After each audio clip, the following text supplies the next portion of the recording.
Soyez abondamment bénis au nom de Jésus-Christ. Nous sommes des prédicateurs de l'évangile de la vérité. Aujourd'hui, nous voudrions traiter une thématique qui est aussi importante.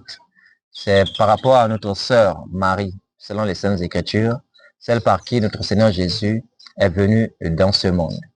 Parce qu'il y a quelques-uns qui présentent une Marie aujourd'hui qui est totalement différente de la Marie dont parlent les Écritures. Et si nous voulons parler de cela, c'est parce que nous avons l'amour de la vérité. Et nous voudrions que nos frères aussi qui sont dans l'égarement puissent avoir connaissance de la vérité et qu'ils connaissent vraiment ce que l'Écriture dit par rapport à Marie dont parlent les Saintes Écritures. Bien, comme je viens de le dire, donc la Marie dont on nous parle aujourd'hui, en général, ne correspond pas à la description que nous donnent les Saintes Écritures. Et nous allons utiliser l'un des passages que quelques-uns utilisent pour affirmer justifier le fait de vénérer Marie. On l'appelle même aujourd'hui Mère de Dieu. On la vénère et on l'adore même. Et on lui adresse des prières. Est-ce que tout cela est convenable? Nous n'avons rien personnellement contre ceux qui sont de l'Église catholique ou contre toute personne qui fait ce genre de pratique. Mais nous, notre rôle est d'établir la vérité selon la Sainte Doctrine. Car si quelqu'un demande à l'un de nous ici la description de Marie dont parlent les Saintes Écritures, nous devons donner à la personne la description conforme aux Écritures. Et nous vous le disons que cette Marie qui est dépeinte aujourd'hui n'a rien de ce dont parlent les Saintes Écritures. Donc on va voir les questions de la virginité. Est-ce que Marie est demeurée vierge? Est-ce que Marie reçoit nos prières? Pouvons-nous lui adresser nos prières? Est-ce que nous devons vénérer Marie?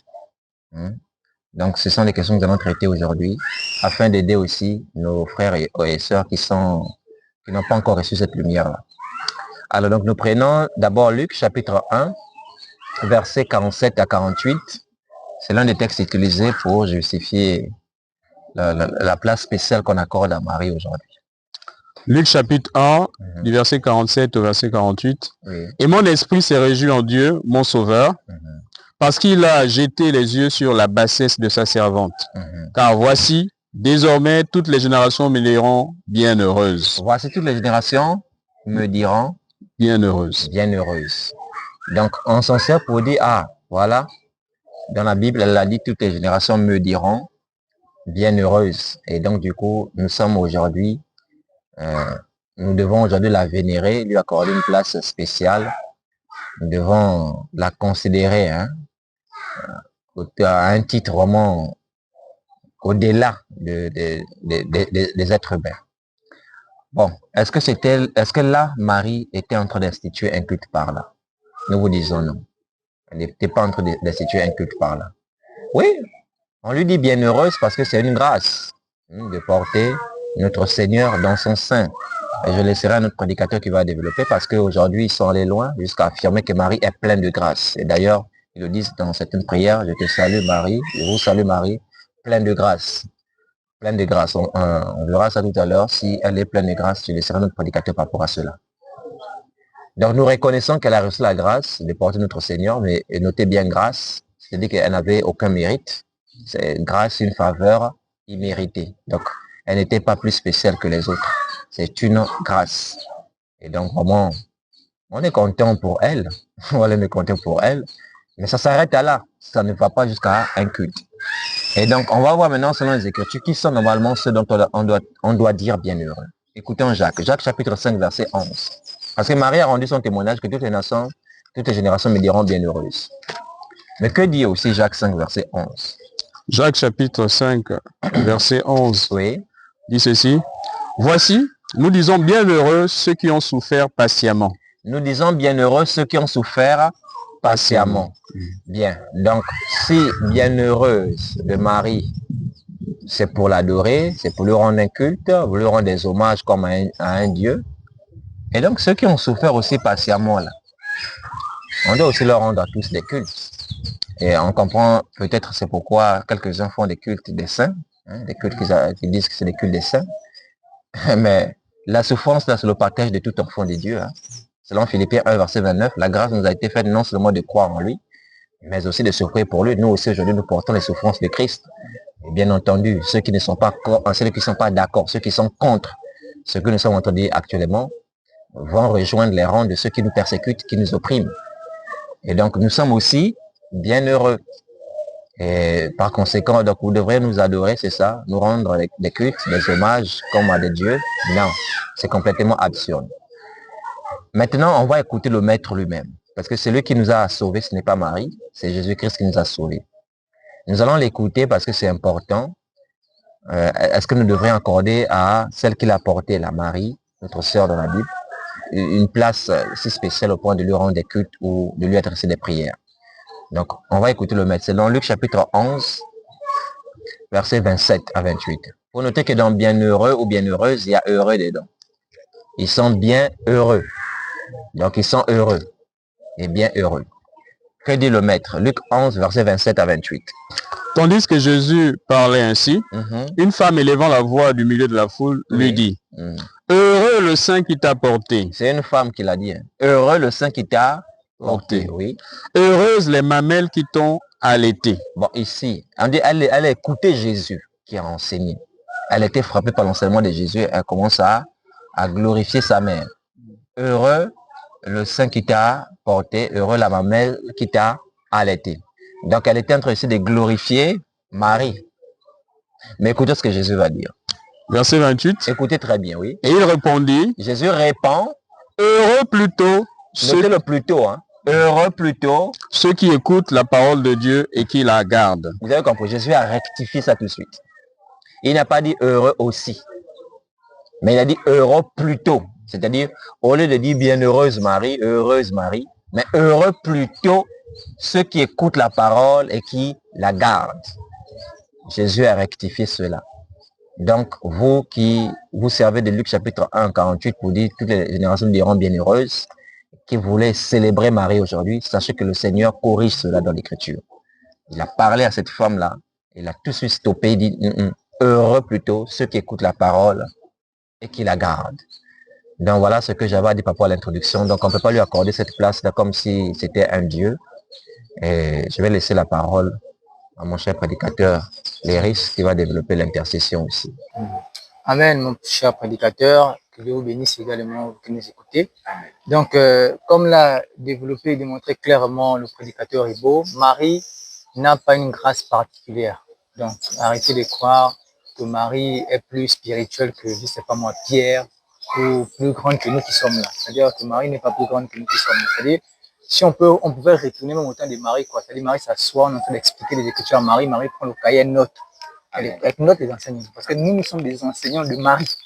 On a été enseignés, on a été établis par Jésus-Christ. Et donc, si Marie, on était en content de Marie, Marie devait s'asseoir, Marie devait nous écouter. Amen. Parce que Marie a reçu simplement la grâce d'affronter Jésus-Christ physiquement. Vous voyez, ça ne fait pas de Marie une personne si exceptionnelle que ce qu'on le pense.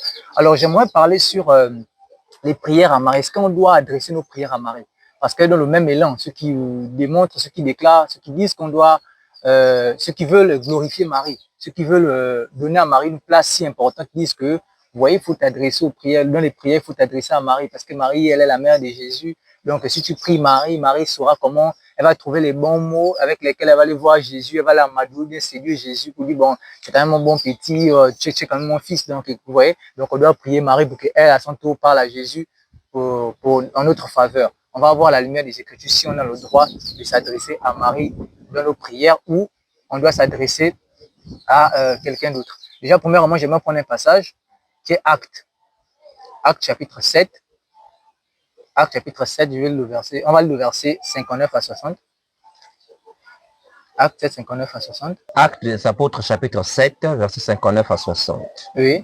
Et il lapidait Étienne qui priait et disait. Il lapidait Étienne qui priait et disait, oui.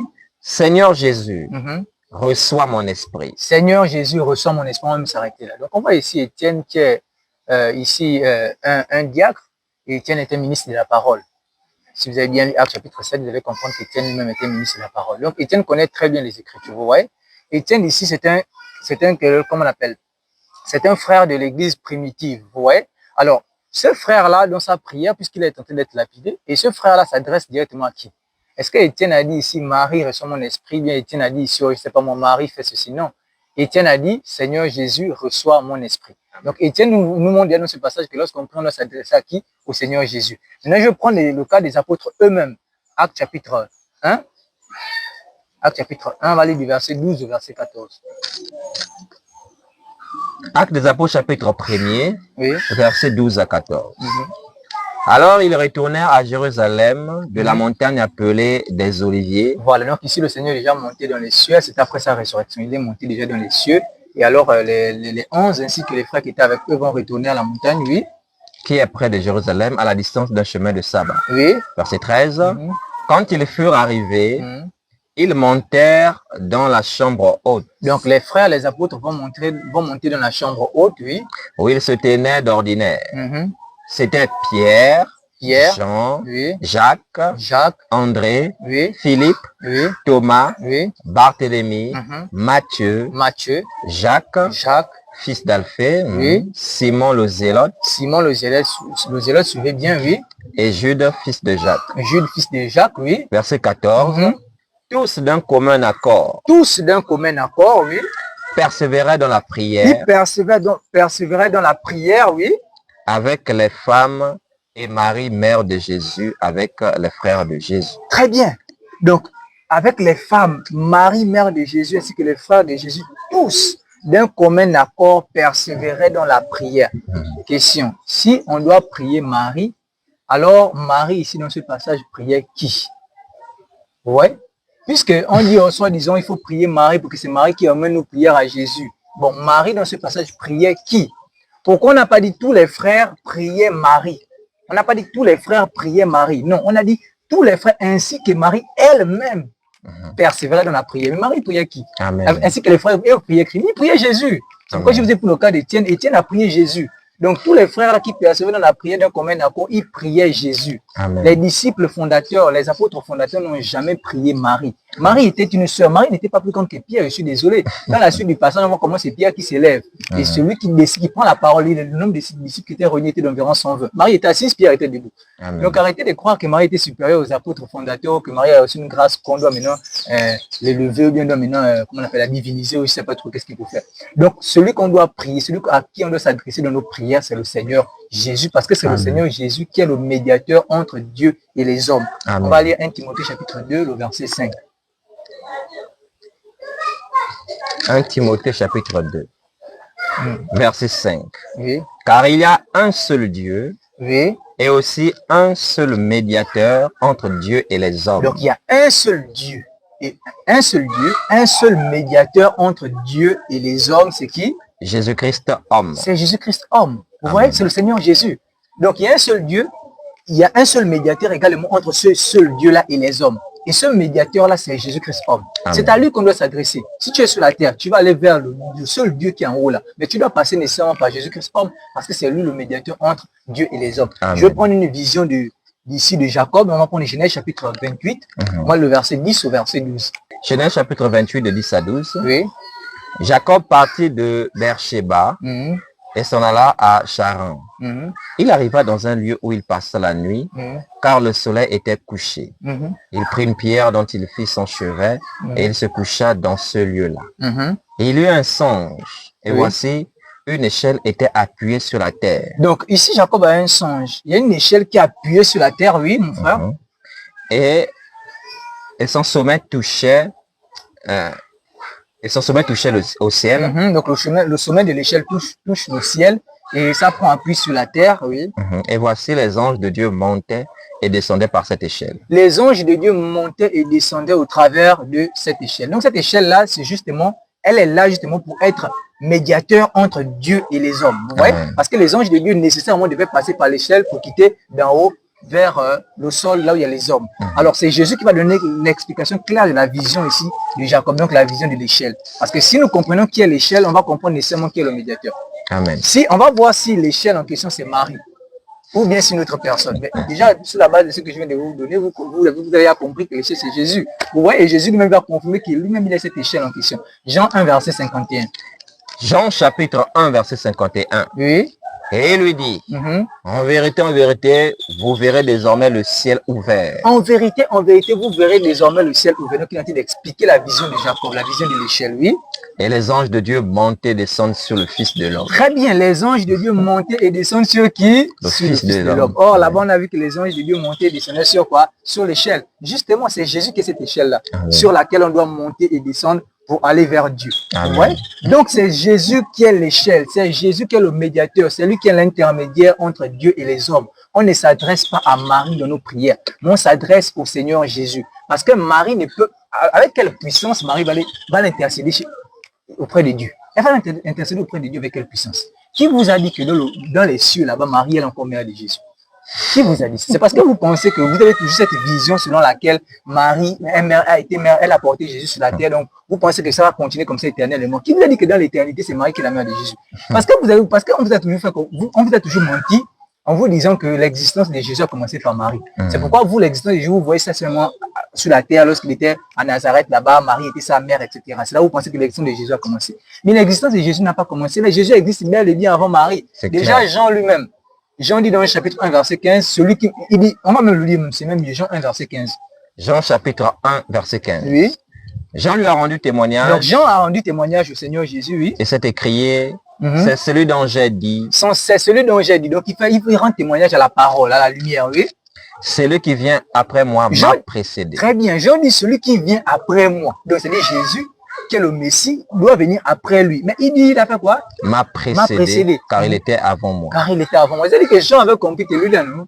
Moi, je viens pour présenter son chemin, non? Mais lui, là, non, il est là avant moi. Amen. Jésus existe avant Jean-Baptiste. Jésus existe avant Marie. C'est pourquoi Jésus a dit dans le chapitre 8, verset 58, avant qu'Abraham fût, je suis. Amen. Parce que l'origine de Jésus remonte depuis l'éternité. Selon Michée chapitre 5, le verset 1. Donc, dans l'éternité, Marie n'est pas la mère de Jésus. Mais comme il fallait que le Seigneur Jésus-Christ vienne sur la terre, parce que pour sauver l'homme, il faut d'abord être un homme. On ne sauve l'homme que par homme, par l'homme, vous voyez? Donc, comme nous, hommes, on avait péché, et notre Seigneur Jésus veut nous sauver, c'est pourquoi lui-même aussi devait se faire homme. C'est pourquoi il vient sur la terre. Mais quand il vient sur la terre, nécessairement, il doit passer par une femme. C'est pourquoi Marie rentre en jeu. Sinon, en réalité, Dieu n'a jamais eu besoin de Marie. Dieu n'a jamais eu besoin de Marie. C'est juste parce que notre Seigneur Jésus devait naître. C'est pourquoi Marie était juste là pour porter Jésus. Vous voyez? Et même lorsque Marie a porté Jésus, Marie n'a pas porté Jésus dans le sens où il y a eu rapport sexuel. Vous voyez? Donc, notre Seigneur Jésus devait passer par une femme justement pour naître. Nécessairement. C'est juste ça là où Marie rentre en jeu. Mais Jésus n'existe pas à partir de Marie. Jésus existe bel et bien avant Marie. Vous voyez? Donc, Jésus, son origine remonte aux temps anciens. Alors, Marie, son travail est fini. Il a fini l'œuvre. Il est parti dans les cieux. Il est monté, même Actes chapitre 1, au verset 9, au verset 11. Il est monté dans les cieux. C'est-à-dire qu'il n'y a plus un nom Marie qui est mère. C'est fini. Ça n'existe pas. C'est-à-dire que dans l'éternité là-bas, dans le paradis là-bas, ça n'existe pas que Marie est mère de Jésus. Pour qu'elle ait trouvé Jésus. Oh non, mon fils, souviens-toi que Jésus t'avait couché quand tu étais sur la tête. Tu n'as pas oublié. Oui, ça se passe pas. Ce sont des films. Ce sont des films. Elle va dire quoi, Jésus? Oh non, je suis ta mère. Tu es mère de quel Jésus? Tu es mère de quel Jésus? Jésus même d'abord la regarder, mais tu es mère de qui? Ouais, elle n'est pas mère de Jésus. Parce qu'elle va aller pour intercéder. Vous devez savoir qu'un homme ne peut pas intercéder pour un autre homme. C'est là où nous parlons à nos amis musulmans qui ne comprennent toujours rien, nos amis musulmans là. En fait, parce qu'ils se disent que pour eux, leur sauveur, le sauveur des musulmans, c'est Mahomet, ou comme Mohammed, selon en arabe. Vous voyez? Pour eux, le sauveur, c'est lui. C'est-à-dire que c'est Mahomet qui va porter les péchés des autres. Mais un pécheur ne peut pas porter les péchés des autres, impossible. Mahomet lui-même dit dans son Coran qu'il est pécheur. Comment un pécheur va porter tes péchés? Comment un pécheur va intercéder pour un autre pécheur? Il faut quelqu'un qui soit sans péché pour intercéder pour un pécheur. Donc c'est pourquoi nécessairement dans nos prières, on doit prier Jésus. Parce que c'est Jésus qui a la capacité d'intercéder pour nous. Vu que Jésus lui-même, il est sans péché. Mais quand vous vous adressez à Marie, mais Marie elle-même, elle était pécheur, vous voyez? Marie elle-même devait croire en Jésus pour être libérée du péché. Donc arrêtez de croire que Marie est si spéciale que nous doit s'adresser à Marie, ou bien que non, Marie, je ne sais pas. Le médiateur entre Dieu et les hommes, c'est le Seigneur Jésus-Christ. C'est au Seigneur Jésus-Christ qu'on doit s'adresser dans nos prières. Donc, c'est ce qu'il faut retenir. Amen. Amen. Bonsoir, béni, prédicateur Léris. Amen. De dénoncer cette mauvaise compréhension de celle qui était Marie. Et comme disait le prédicateur Ribaud, nous, on n'a pas de problème avec Marie, hein. C'est notre sœur. C'est clair. Parce que Marie a cru à Jésus-Christ et Marie est sauvée selon les Écritures. Donc, on n'a pas un problème avec notre sœur Marie. Le problème qu'on a, c'est avec ceux qui ont une mauvaise vision de Marie et qui l'ont utilisé pour entériner leur fausse doctrine. Parce que, en réalité, tout ce qui est dit par Marie, notamment par le catholicisme, est totalement faux. Et il y a un aspect que je vais prendre, c'est concernant l'expression dans les prières qu'ils adressent à Marie, ce qui n'est pas conforme aux Écritures, comme l'a dénoncé ici le prédicateur Léris. Ils disent, en fait, Sainte Marie, pleine de grâce. Vous voyez ici, bibliquement, ce n'est pas conforme, parce que dans les Écritures, il n'y a pas de référence biblique où on traite Marie d'une personne étant comme pleine de grâce. Parce que lorsque l'ange s'est adressé à Marie, il a utilisé un lexique exact qu'on va vous citer. C'est dans Luc 1, verset 28, que dit l'ange lorsqu'il a rencontré Marie. Luc 1, verset 28. L'ange entra chez elle et dit, « Je te salue, toi à qui une grâce a été faite. Le Seigneur est avec toi. » Voilà. Donc ici, le une là, c'est bien un article partitif. On n'a pas dit pleine de grâce. C'est une grâce spécifique qui a été faite. Et c'est les faux prophètes, les faux docteurs, par la suite, qui vont créer cette expression-là, Sainte Marie pleine de grâce. Non, une grâce lui a été faite. Parce qu'en réalité, c'est vraiment une grâce de porter le Seigneur dans son sein. C'est une grâce spécifique qui lui a été faite, ça, on reconnaît. Mais jamais dans les Écritures, il a été dit qu'elle était pleine de grâce. Parce que celui qui est plein de grâce, sinon qui est même la grâce, c'est Jésus-Christ. On peut le lire dans Tite 2, verset 11. Tite chapitre 2, verset à partir du verset 11. Oui. Car la grâce de Dieu, source de salut pour tous les hommes, a été manifestée. Voilà, cette grâce de Dieu-là, c'est Jésus-Christ qui est source de salut pour tous les hommes. C'est Jésus-Christ qui est la grâce de Dieu. Amen. Donc dire que Marie est pleine de grâce, c'est comme vouloir la substituer au Seigneur. Et ça, c'est l'œuvre de la fausse doctrine. Amen. Et en réalité, même Jésus-Christ, si on prend sur le plan humain, Marie l'a porté. Et nous, on a l'habitude de dire que c'est une mère porteuse.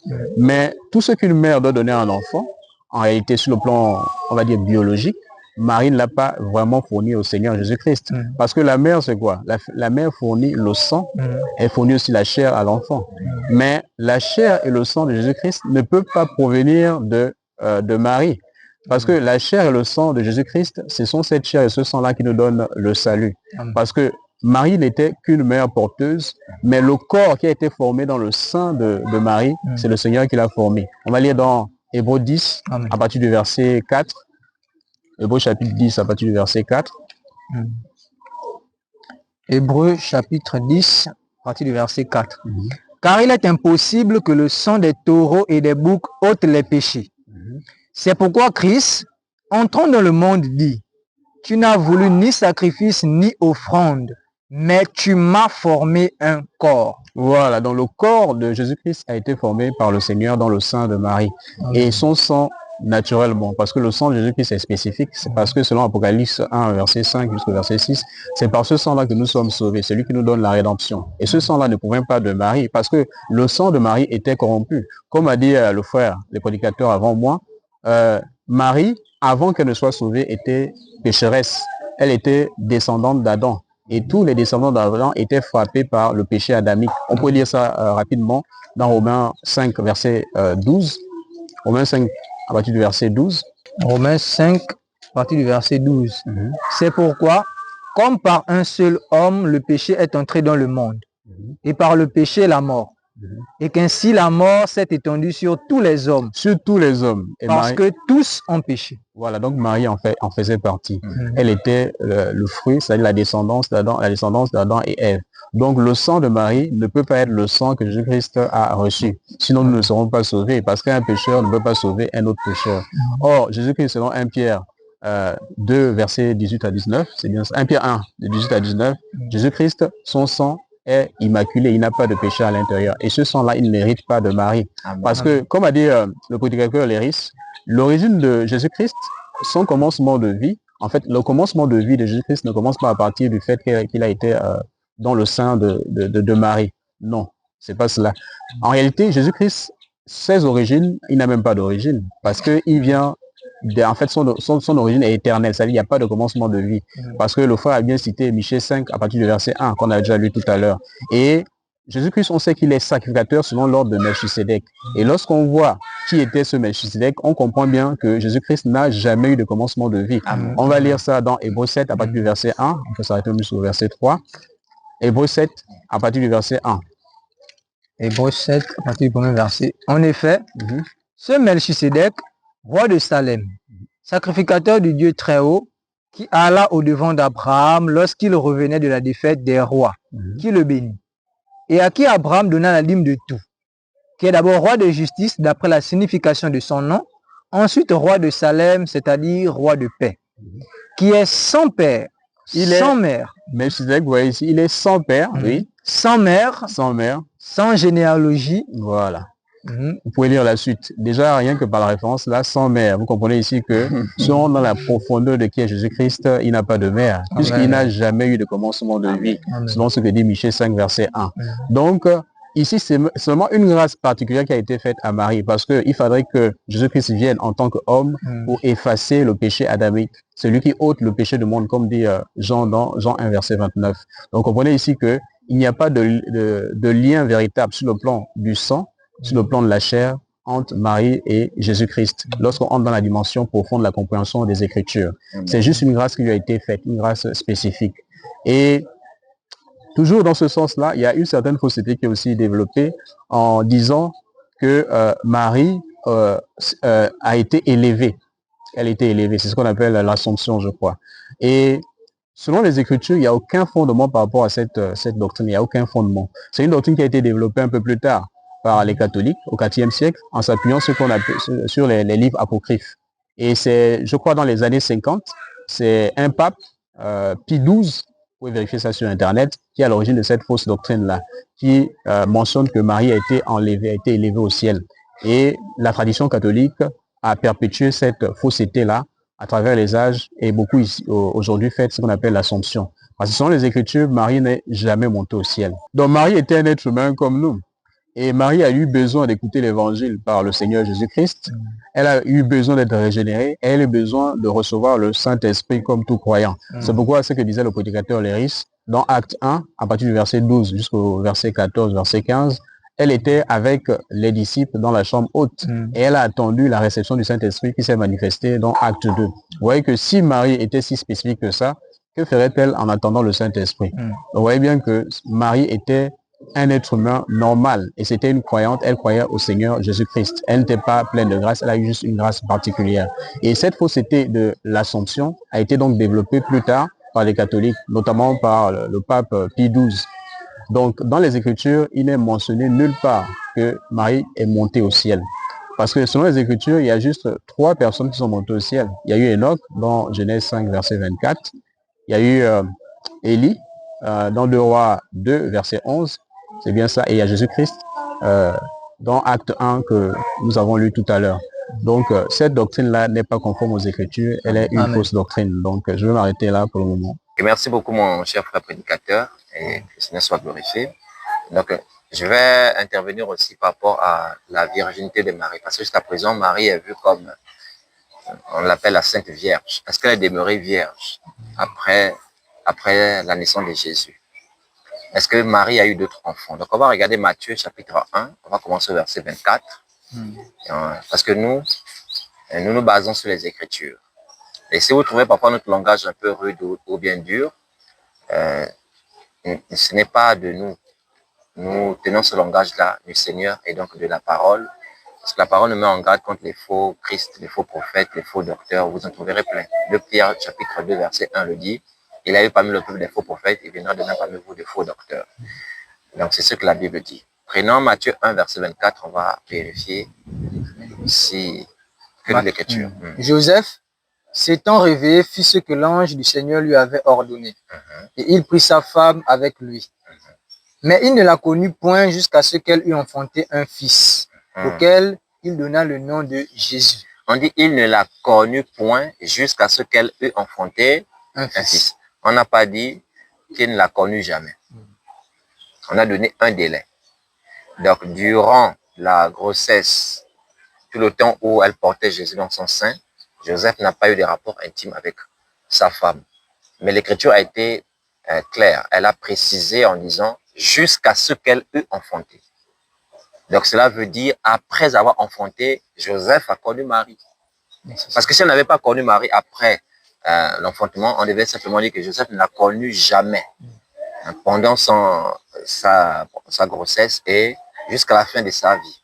Mais c'est pas ce qui est mentionné. On a dit jusqu'à ce qu'elle eût enfanté. Donc après cela, elle a eu des rapports. Parce que pourquoi Joseph l'a-t-il fiancé? Joseph l'a fiancé pour avoir des rapports avec elle, pour fonder une famille avec elle. Donc, Jésus n'est pas le fils unique de Marie. Il est le premier-né de Marie. On va d'ailleurs voir cela dans Luc chapitre 2. Luc chapitre 2, 6 à 7. Luc 2, 6 à 7. Oui. Faites attention parce qu'il y a des mauvaises traductions aujourd'hui qui épousent des fausses doctrines, des traductions où on vous dira par exemple dans Luc 1 qu'on a lu le verset 28 qu'elle est pleine de grâce. Ça, c'est la fausseté. Par rapport au texte originel, c'est jamais mentionné pleine de grâce. C'est pareil ici, le texte que nous allons lire. Luc chapitre 2, il y a des traducteurs qui ont osé mettre fils unique, ce qui est une fausseté, une absurdité. Luc 2, 6 à 7, qu'est-ce que ça dit? Pendant qu'ils étaient là, le temps où Marie devait accoucher arriva. Et elle enfanta son fils premier-né. Voilà, on n'a pas dit son fils unique, mais son fils premier-né. Si on dit premier-né, c'est parce qu'il y a eu d'autres enfants. Vous pouvez également vérifier Genèse 49, versets 1 à 3, où Jacob rassemble ses fils. On dit bien ses fils, parce qu'il avait 12 fils au total. Et il va dire à Ruben, toi, mon premier-né. Parce qu'après Ruben, il y avait Siméon, il y avait Lévi, il y avait Judas, etc. Donc, on va vérifier les autres enfants de Marie dans Matthieu. Matthieu chapitre 13, 53 à 56. Jésus avait des frères et des sœurs issus de Marie. Matthieu 13 à partir de 53. Lorsque Jésus eut achevé ces paroles, il partit de là. S'étant rendu dans sa patrie, il enseignait dans la synagogue, de sorte que ceux qui l'entendirent étaient étonnés et disaient, d'où lui viennent cette sagesse et ces miracles? N'est-ce pas le fils du charpentier? N'est-ce pas le fils du charpentier, c'est-à-dire Joseph, oui. N'est-ce pas Marie qui est sa mère? Jacques, Joseph, Simon et Jude, ne sont-ils pas ses frères? Voici les autres enfants que Marie avait eu avec Joseph. Oui. Et ses sœurs ne sont-elles pas toutes parmi nous? Il est ici dans sa patrie, là où il a grandi. On l'a vu là-bas, on le connaissait. On connaissait ses parents dans la chair. Mais c'est Marie. Mais n'est-ce pas le fils du charpentier? N'est-ce pas Marie qui est sa mère? Jacques, Joseph, Simon et Jude ne sont-ils pas ses frères et ses sœurs? Donc il avait plusieurs sœurs, pas qu'une seule. Au moins 2. Et ces sœurs ne sont-elles pas toutes parmi nous? Vous voyez, ça c'est les autres enfants que Marie a eus, les frères de Jésus. Mais il y a quelques-uns qui disent non, ce n'était pas les enfants directs de Marie, c'était ici les cousins de Jésus. Ça c'est être malhonnête. C'était bien des fils de Marie. C'est pourquoi on a dit que Joseph n'a connu point jusqu'à ce qu'elle eut enfanté, et non pas jusqu'à la fin de sa vie. Jusqu'à ce qu'elle eut enfanté. Donc après avoir enfanté, Joseph a eu des rapports avec elle et ils ont eu d'autres enfants. Voilà pourquoi on dit Jésus le premier-né, parce qu'il y a le second, le troisième, le quatrième. Et ici, nous avons les frères et les sœurs de Jésus. Donc on a dit, ne sont-ils pas ses frères ou ne sont-ils pas ses cousins? Ne sont-ils pas ses frères? On a dit frères et on n'a pas dit cousins. Dans la Bible, on fait bien la différence entre frères et cousins. On va prendre l'apôtre Paul qui va nous aider. Colossiens chapitre 4, verset 10. Donc, Marie n'est pas vierge. Colossiens 4, verset 10. Aristarque, mon compagnon de captivité, vous salue, ainsi que Marc, le cousin de Barnabas. Marc, le cousin. Cousin, n'est-ce pas? Le cousin de Barnabas. Donc, la Bible connaît bien le mot cousin. Marc était le cousin de Barnabas. Qui parle ici, c'est Paul. On va prendre le même auteur et on va voir, puisqu'il savait que Marc était le cousin de Barnabas, on va voir ce que Paul pense de Jacques, qui était le frère de Jésus dans la chair. Parce que dans Matthieu 13, d'abord on va revenir à Matthieu 13 pour ceux qui ne suivent pas, parce que tout le monde n'est pas toujours très concentré. Parmi les frères de Jésus, là, est-ce qu'il y avait Jacques dedans? Matthieu 13, 55, on dit. N'est-ce pas le fils du charpentier? Oui. N'est-ce pas Marie qui est sa mère? Jacques. Écoutez bien, Jacques. Joseph, Simon et Jude, ne sont-ils pas ses frères? Très bien. Donc Jacques était compris parmi les frères de Jésus dans la chair. Et on vient de voir l'apôtre Paul qui sait que Marc est le cousin de Barnabas. On va voir ce qu'il pense de Jacques que nous avons lu dans Matthieu 13, 55 là. Est-ce qu'il va l'appeler aussi cousin comme il a fait avec Marc? Ou comment va-t-il l'appeler? Galates chapitre 1. Galates chapitre 1, on va regarder les 18 à 19. Galates 1, 18 à 19. C'est toujours Paul qui parle. C'est lui qui écrit aux Colossiens et c'est lui qui écrit aux Galates. Qu'est-ce qu'il dit aux Galates ici? 3 ans plus tard, oui. je montais à Jérusalem pour faire la connaissance de Céphas et je demeurai 15 jours chez lui. Oui. Mais je ne vis aucun autre des apôtres, si ce n'est Jacques, le frère du Seigneur. Vous voyez? Donc, quand il s'agit du même Jacques qu'on a lu dans Matthieu 13, 55, Paul insiste que c'est le frère du Seigneur. Mais quand il s'agit de Marc, il dit le cousin de Barnabas. Amen. Donc, si le frère, si Jacques de Matthieu 13, 55 parlait des cousins, Paul aurait utilisé exactement le même terme, cousin du Seigneur. Mais il a dit frère. Vous voyez? Donc, cet argument-là ne tient pas la route. Retenez que voilà la vraie Marie dans la Bible. C'était une femme qui avait de l'humilité, qui connaissait sa place, qui n'a jamais dit « priez-moi » ou que je serai enlevé sans passer par la mort et que toutes les nations vont passer par moi avant d'arriver à Jésus. Elle n'a jamais fait de telles choses. Elle-même, elle priait. Elle n'a jamais dit qu'elle est demeurée sainte vierge, vierge, toute sa vie. Jamais. Vous voyez? Donc, cette Marie qu'on vous présente aujourd'hui, c'est une fausse déesse païenne et on veut camoufler avec la vraie Marie dans les Écritures. Il ne s'agit pas de Marie. Donc, priez le Seigneur. C'est ces prières que vous adressez à Marie là. Voilà. Nous attendons le retour de Jésus-Christ où on pourra voir notre sœur Marie, tous les autres saints, et on va régner avec ces personnes. Donc, attachez-vous à la vérité et dépouillez-vous des fausses doctrines parce que l'heure est grave. Que Dieu vous bénisse encore. Amen.